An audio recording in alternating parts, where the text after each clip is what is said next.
मैंने आपसे काफी कुछ सीखा है नंदिता मैम। क्या ऐसा कुछ और भी है जो एक आम नेटवर्क उपयोगकर्ता के लिए जानना जरूरी है? हाँ राजेश, और भी कई चीजें हैं। इंटरनेट के लिए बेशुमार खतरे हैं। मैं पहले वायरसेस के बारे में बताती हूँ। नेटवर्क में वायरसेस, क्या इसके बारे में आप विस्तार से बता सकती हैं मैम?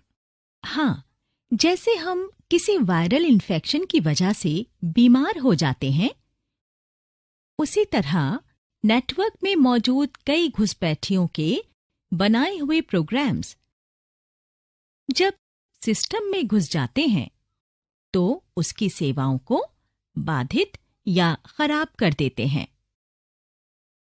कंप्यूटर वायरस एक मालवेयर है जो किसी के व्यक्तिगत सिस्टम में घुसकर उसे खराब करने के लिए बनाया जाता है। हालांकि सभी मालवेयर को वायरस नहीं कहा जा सकता। इसे वायरस क्यों कहा जाता है नंदिता मैम? दरअसल कुछ लोगों के इस तरह बनाए हुए प्रोग्राम्स को वायरस नाम एक विश्वविद्यालय के शोध छात्र ने दिया था। शायद इसलिए दिया था क्योंकि कंप्यूटर वायरस भी उसी तरह फैलता है जैसे जैविक वायरस। हालांकि इस तरह के प्रोग्राम्स को वायरस कहने को लेकर कई तरह के विचार हैं। कई विशेषज्ञों का विचार है कि वायरस का मतलब vital information resource under seize से है। अगर एक प्रोग्राम्ड वायरस के बारे में जानना है तो हमें इस तरह के प्रोग्राम्स की बुनियादी बातों को समझना होगा। क्या आप बता सकती हैं नंदिता मैम कि इस तरह के वायरस कैसे बनाए जाते हैं? दरअसल इस तरह के वायरस बनाकर भेज दिए जाते हैं। ज्यादातर किसी प्रोग्राम के रूप में अटैचमेंट के जरिए लोगों के ईमेल या सिस्टम में फैल जाते हैं। इसके तुरंत बाद ये प्रोग्राम खुद की नकल बनाकर किसी प्रोग्राम या बूट में घुसकर अपनी संख्या बढ़ा लेते हैं। सभी वायरस उन एग्जीक्यूटेबल फाइल्स को निशाना बनाकर बनाए जाते हैं जिनका हम अक्सर इस्तेमाल करते हैं। मतलब वायरस हमारे सिस्टम में हो सकता है, पर ये तब तक उसे खराब नहीं कर पाएगा जब तक हम किसी एग्जीक्यूटेबल फाइल या मैलिशियस प्रोग्राम को रन नहीं करेंगे या खोलेंगे नहीं। वायरस पूर्ण या स्वतंत्र नहीं होते। ये परजीवी की तरह होते हैं जो एक फाइल से दूसरी फाइल में अटैचमेंट के जरिए घूमते रहते हैं। इसलिए ये बहुत जरूरी है कि जब हमें कोई फाइल या प्रोग्राम भेजे या हम उसे आगे किसी और को भेज रहे हैं तो सतर्क रहें। ऐसा इसलिए क्योंकि इसमें कोई वायरस हो सकता है। अच्छा यही होगा कि हम किसी ऐसे ईमेल को ना खोलें जिसमें अनजान अटैचमेंट हो, खासकर तब जब ये किसी अनजान इंसान ने भेजा हो और इसमें .exe एक्सटेंशन हो, क्योंकि ये एग्जीक्यूटेबल है। वायरस सिर्फ भेजने से ही नहीं आता। कभी-कभी हम अनजाने में किसी इन्फेक्टेड वेबसाइट पर चले जाते हैं या उस पर कोई विज्ञापन देखने लगते हैं और अपना सिस्टम खुद इन्फेक्ट कर लेते हैं। तो हमारे लिए अच्छा यही है कि हम किसी अनजान इंसान की भेजी हुई फाइल ना खोलें। हाँ राजेश, किसी अनजान संस्था की भेजी हुई फाइल को खोलने से पहले इसकी दोबारा जांच कर लें। इन फाइल्स में वायरसेस हो सकते हैं जो हमारे सिस्टम को नुकसान पहुंचा सकते हैं। क्या ये सभी वायरस एक जैसे होते हैं नंदिता मैम? बिल्कुल नहीं राजेश। वायरस कई श्रेणियों में रखे गए हैं। मैं तुम्हें बताती हूं इनके ग्रुप कैसे बनाए जाते हैं। लाखों की संख्या में वायरस मौजूद हैं और 6-7 नए वायरस का रोज पता चलता है। कंप्यूटर वायरसेस प्रोग्राम्स को नुकसान पहुंचाने, फाइल्स को हटाने या हार्ड डिस्क को रीफॉर्मेट करके कंप्यूटर को हानि पहुंचाने के लिए बनाए जाते हैं। कई ऐसे प्रोग्राम्स भी हैं जो किसी नुकसान के मकसद से नहीं बनाए गए हैं, पर वो खुद की नकल बना लेते हैं और टेक्स्ट, वीडियो व ऑडियो मैसेजेस के जरिए अपने होने की जानकारी देते रहते हैं और सिस्टम के साधारण कामकाज में रुकावट डालते हैं। इसी तरह कई वायरस ऐसे हैं जो बग रिडन होते हैं। इन बग्स की वजह से डेटा का नुकसान और सिस्टम बर्बाद हो सकता है। शायद वायरसेस के हानिकारक स्वरूप की वजह से ही इनके वर्गीकरण का कोई अंतर्राष्ट्रीय मानक नहीं है और ज्यादा मापदंड होने की वजह से इनको कम समूहों में वर्गीकृत करना कठिन होता है। इस तस्वीर में वायरसेस के जटिल रूप को देख सकते हैं। सुरक्षा पर खतरे के लिहाज से पिछले कुछ दशकों में वायरसेस काफी विकसित हुए हैं और लगातार बदल रहे हैं। एंटीवायरस प्रोग्राम्स बनाने वाली एक कंपनी सिमेंटिक के मुताबिक अब तक 5 तरह के वायरस की पहचान की गई है। उन्होंने इनको file infector viruses, boot sector viruses, master boot record viruses, multipartite viruses और मैक्रो वायरसेस नाम दिया है। हालांकि कई दूसरे तरह के भी वायरस होते हैं। हम यहाँ सिर्फ कुछ जरूरी वायरसेस के बारे में जानेंगे। वायरस दूसरी फाइल्स को किस तरह एग्जीक्यूट करता है, इस आधार पर सिक्योरिटी कम्युनिटी ने वायरसेस को 2 समूहों में वर्गीकृत किया है।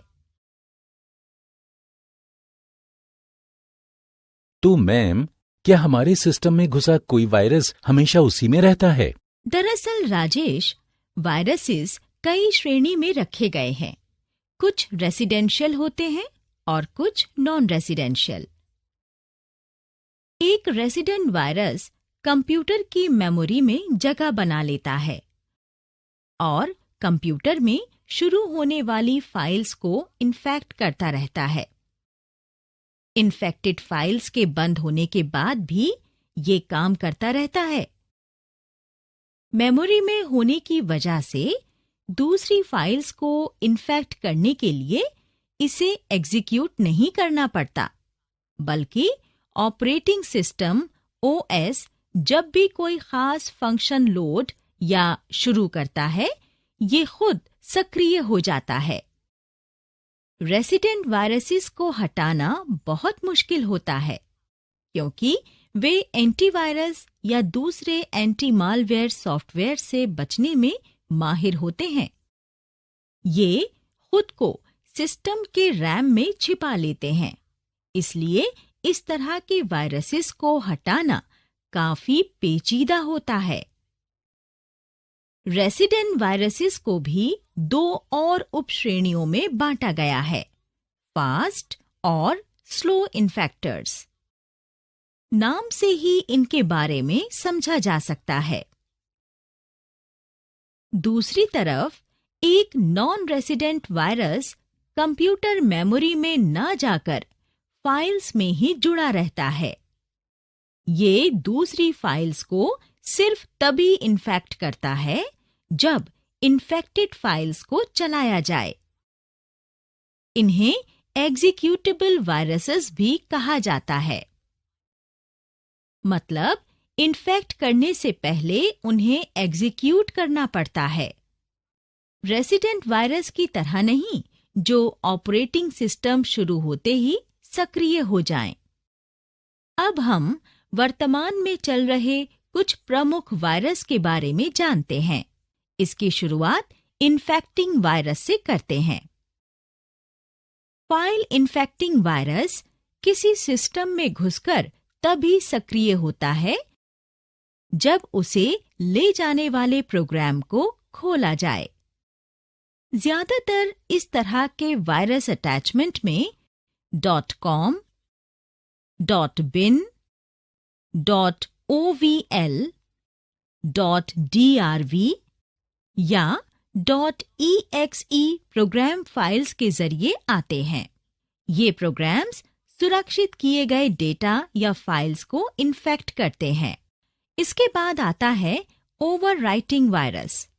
ओवरराइटिंग वायरस दुर्भावनापूर्ण मकसद से बनाया गया प्रोग्राम है जो इन्फेक्शन के बाद हमारे कंप्यूटर सिस्टम में मौजूद फाइल डेटा के मूल प्रोग्राम कोड को बर्बाद कर देता है। आमतौर पर सिस्टम की मेमोरी में रखे डेटा को ओवरराइट कर देता है। बूट सेक्टर वायरस वे वायरस हैं जो अब ज्यादा उपयोग में नहीं हैं, क्योंकि आजकल के उपकरण फिजिकल स्टोरेज मीडिया पर कम निर्भर हैं। ये कोड को किसी फ्लॉपी डिस्क के बूट सेक्टर या हार्ड ड्राइव के पार्टीशन टेबल में कॉपी कर अपना काम करते हैं और कंप्यूटर सिस्टम को इन्फेक्ट करते हैं। स्टार्टअप प्रोसेस के दौरान वायरस को मेमोरी में लोड किया जाता है। जब ये सिस्टम की मेमोरी में जगह बना लेता है तो सिस्टम में इंसर्ट किए गए किसी डिस्क को इन्फेक्ट करने लगता है।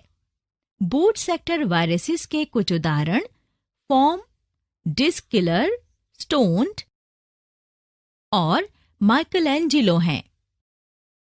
फिर आता है मास्टर बूट रिकॉर्ड वायरस। जैसा कि इनके नाम से ही पता चल रहा है, दरअसल ये मेमोरी में रहने वाले रेसिडेंट वायरस होते हैं। बूट सेक्टर वायरसेस की तरह ये भी डिस्क्स को इन्फेक्ट करने का काम करते हैं, पर वो बूट सेक्टर वायरसेस से अलग होते हैं। वो अलग अलग जगहों पर कोड्स के रूप में रहते हैं। मास्टर बूट रिकॉर्ड इन्फेक्टर्स के कुछ उदाहरण NYB और NTEXE हैं। मल्टीपार्टाइट वायरसेस को पॉलीपार्टाइट वायरसेस के नाम से भी जाना जाता है। ये वायरस प्रोग्राम फाइल्स और बूट रिकॉर्ड्स दोनों को इन्फेक्ट करते हैं। इन वायरसेस को हटाना मुश्किल होता है, क्योंकि अगर बूट एरिया से इनको हटा भी दिया जाए और फाइल्स में रह गए तो ये वायरस बूट एरिया को फिर से इन्फेक्ट कर देंगे। यहाँ तक कि इन्फेक्टेड फाइल्स को साफ करने के बाद भी ये वायरस खुद की नकल कर सिस्टम को इन्फेक्ट कर उस पर नियंत्रण कर सकते हैं।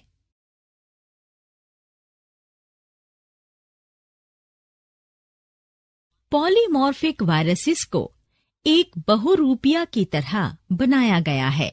नेट इस्तेमाल करने वाले कई उपयोगकर्ता इसे बहुत उपयोगी उपकरण मानते हैं, पर एक बार उन्हें सिस्टम में लोड करने के बाद वे हमारी एग्जीक्यूटिव फाइल्स में रुकावट डालने लगते हैं। जिस तरह गिरगिट वातावरण की जरूरत के मुताबिक अपना रूप बदल लेता है, उसी तरह ये वायरस सिस्टम में खुद को काम करने वाली फाइल्स के रूप में बदल लेते हैं। हम इन वायरसेस को गिरगिट का डिजिटल रूप कह सकते हैं। एक पॉलीमॉर्फिक वायरस अपना कोड बदलने या रूप बदलने में सक्षम है, पर अपने मूल गुण या काम को नहीं बदलता है और सिस्टम को इन्फेक्ट करता रहता है। ये तो बहुत चुनौती भरा है नंदिता मैम। हम इस तरह के वायरसेस से कैसे निपट सकते हैं? इसके कई तरीके हैं, मैं तुम्हें बताती हूँ। खतरों को पहचानने का एक मुख्य तरीका हस्ताक्षर की पहचान करना है, पर पॉलीमॉर्फिक वायरसेस सिस्टम में अपनी पहचान बदल लेते हैं और इससे बच निकलते हैं। वे एक पॉलीमॉर्फिक प्रक्रिया का इस्तेमाल करते हैं, क्योंकि एक बार हस्ताक्षर बदलने के बाद वो एक जैसे नहीं होते। इसके बाद रूटकिट वायरस के बारे में जानते हैं। कल्पना करो कि कोई तुम्हारे घर में घुस जाता है और ड्राइंग रूम में सोफे पर बैठकर आराम करता है। तुम्हारे घर के स्विचेस को पूरी तरह बदल देता है। मसलन, जब तुम लाइट स्विच ऑन करते हो या पंखा चालू करते हो तो वो स्विच ऑफ हो जाएं या एक साथ काम करना बंद कर दें। एक रूटकिट वायरस अपने नाम के अनुसार काम करता है। ये सिस्टम में अनधिकृत रूटकिट इंस्टॉल कर देता है और हमलावरों को सिस्टम पर पूरी तरह नियंत्रण मिल जाता है। तब वे मूल कामों या प्रोग्राम्स को बदल या अक्षम कर सकते हैं। रूटकिट वायरसेस बनाने वाले इसे किसी भी एंटीवायरस सॉफ्टवेयर से बचाना चाहते थे, जो आमतौर पर एप्लीकेशंस और फाइल्स को स्कैन करता है। हालांकि एंटीवायरस प्रोग्राम्स के हाल के संस्करणों में रूटकिट स्कैनिंग और इससे निपटने की क्षमता है। अब मैक्रोवायरसेस के बारे में जानते हैं। मैक्रोवायरसेस, इसके बारे में तो मैं सोच भी नहीं सकता। एक मैक्रोवायरस कंप्यूटर में किसी मैक्रो का स्थान लेकर किसी प्रोग्राम को काम करने में सक्षम बनाता है और एक खास तरह के कार्यों और आदेश के लिए प्रेरित करता है। जब कोई वायरस इन कार्यों और आदेशों को बदल देता है तो कंप्यूटर को काफी नुकसान पहुंचता है। वर्ड प्रोसेसर्स या स्प्रेडशीट्स एप्लीकेशंस जैसे माइक्रोसॉफ्ट वर्ड मैक्रोस का इस्तेमाल करते हैं, जो निर्देशों का एक मेल होता है। निर्देशों का ये समूह उन कार्यों को एग्जीक्यूट करने के लिए है जो एक क्रम में हैं और अक्सर दोहराए जाते हैं। मैक्रोवायरसेस इन वायरसेस पर हमला करने और उनके कामकाज को बदलने के लिए ही बनाए गए हैं। वेब स्क्रिप्टिंग वायरसेस आमतौर पर किसी वेबसाइट के डिस्प्ले में इस्तेमाल किए जाने वाले प्रोग्रामिंग में दिखाई देते हैं। तस्वीर या वीडियो, किसी साइट का खाका और इस पर दिए गए लिंक सब कोडिंग पर आधारित होते हैं। कोई भी साइबर अपराधी तुम्हारे कंप्यूटर को इन्फेक्ट करने के लिए एक नजर देखकर ही इन्हें बदल सकता है, खासकर जब तुम किसी मैलिशियस साइट के लिंक पर क्लिक करते हो या वीडियो देखते हो। साथ ही एक साइट पर कोई ऐसा मालवेयर हो सकता है जिसे किसी तीसरे ने बिना इसकी जानकारी के जोड़ दिया हो। इसलिए किसी साइट पर क्लिक करने से पहले सतर्क रहें। वायरस की सूची अंतहीन है और हमें उनके बारे में लगातार जानते रहना है। सावधान रहना एक पेन ड्राइव वायरस फैलाने के मामले में सबसे आगे है। एक बार तुम्हारा पेन ड्राइव या तुम्हारे दोस्त का पेन ड्राइव जो तुमने लिया है या इस तरह का कोई रिमूवेबल स्टोरेज डिवाइस इन्फेक्टेड हो जाता है तो इससे वायरस फैलते रहते हैं और ये जहां भी इस्तेमाल किया जाता है उन सभी उपकरणों को इन्फेक्ट कर देता है। कंप्यूटर को इन्फेक्ट करने के बाद वायरस खुद की नकल बनाना शुरू कर देते हैं या कुछ वक्त के लिए रुक जाएंगे, जैसे निष्क्रिय हो गए हों, जब तक कि कोई क्रिया उन्हें जगाकर कुछ करने के लिए नहीं कहती। वायरस सिस्टम के दूसरे सॉफ्टवेयर या साधनों को इन्फेक्ट कर सकता है, डेटा मिटा सकता है, नकल कर सकता है या एन्क्रिप्ट कर सकता है। एक अच्छी आदत वो मानी जाएगी जब हम किसी भी पेन ड्राइव को इस्तेमाल करने से पहले उसे किसी एंटीवायरस से स्कैन कर लें।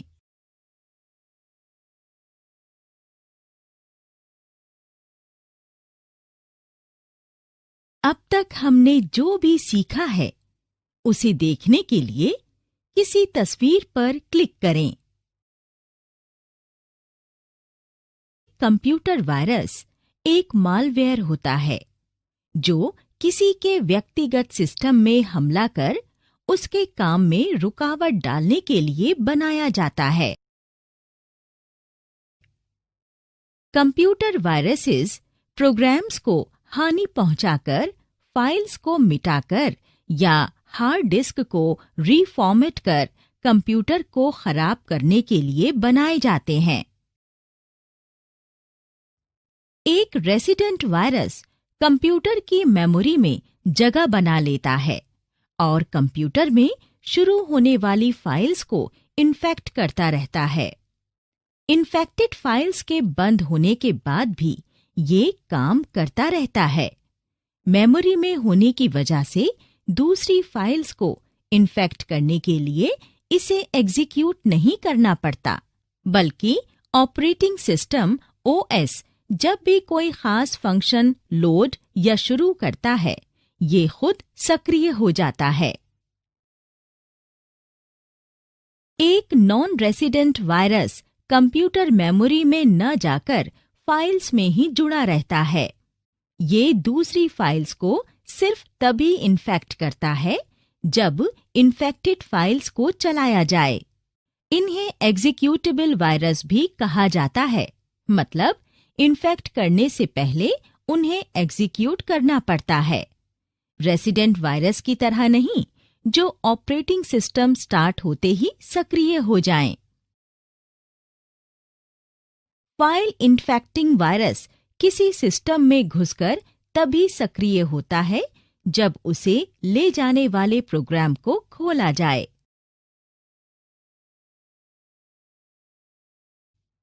ओवरराइटिंग वायरस दुर्भावनापूर्ण मकसद से बनाया गया प्रोग्राम है, जो इन्फेक्शन के बाद हमारे कंप्यूटर सिस्टम में मौजूद फाइल डेटा के मूल प्रोग्राम कोड को बर्बाद कर देता है। आमतौर पर सिस्टम की मेमोरी में रखे डेटा को ओवरराइट कर देता है।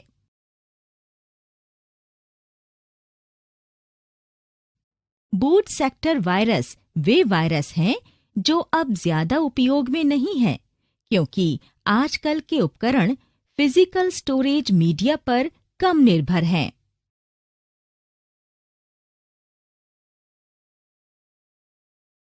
जैसा कि इनके नाम से ही पता चल रहा है, master boot record viruses memory में रहने वाले रेसिडेंट वायरस होते हैं। बूट सेक्टर वायरसेस की तरह ये भी डिस्क्स को इन्फेक्ट करने का काम करते हैं।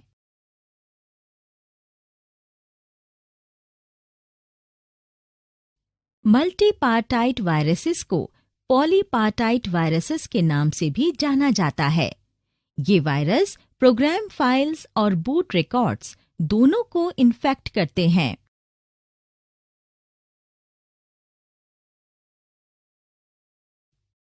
क्लस्टर वायरसेस एक दूसरी तरह के वायरस होते हैं जो किसी सिस्टम में समूह में हमला करते हैं।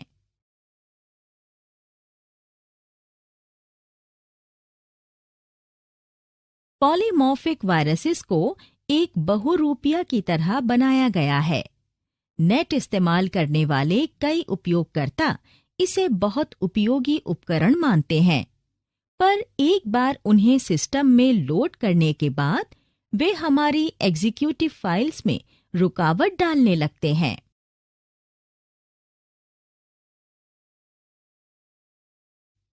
एक रूटकिट वायरस अपने नाम के अनुसार काम करता है। ये सिस्टम में अनधिकृत रूटकिट इंस्टॉल कर देता है और हमलावरों को पूरी तरह सिस्टम का नियंत्रण मिल जाता है।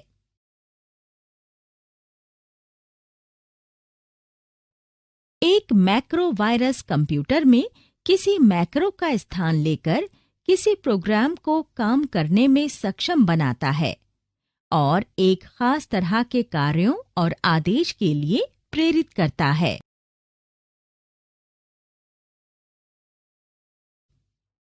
वेब स्क्रिप्टिंग वायरसेस आमतौर पर किसी वेबसाइट के डिस्प्ले में इस्तेमाल किए जाने वाले प्रोग्रामिंग में दिखाई देते हैं।